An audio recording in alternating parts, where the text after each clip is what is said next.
જય માતાજી ખેડૂત મિત્રો, પ્રાકૃતિક ફાર્મ એમાં હું બીસી જાડેજા તમારા બધાનું સ્વાગત કરું છું. મિત્રો, આપણે આંબાનું એક ઝાડ છે તે 4 વર્ષનું છે. જો એમાં આપણે છેલ્લે પાછળનું ફ્લાવરિંગ બહુ મસ્ત આવ્યું હતું.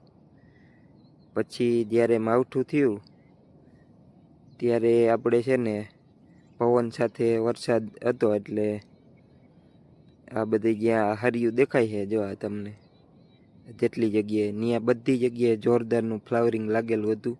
કેરીનો મગ્યો પણ મસ્ત બંધાઈ ગયો હતો.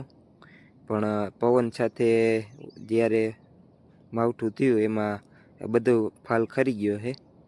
અને અત્યારે તો જો આમાં ક્યાંક ક્યાંક કેરીઓ દેખાય છે જે ટકી રહી છે, જે પવન ઓછો લાગ્યો હોય ને ખૈરી નહોતી અને સેજ ઝીણી હતી.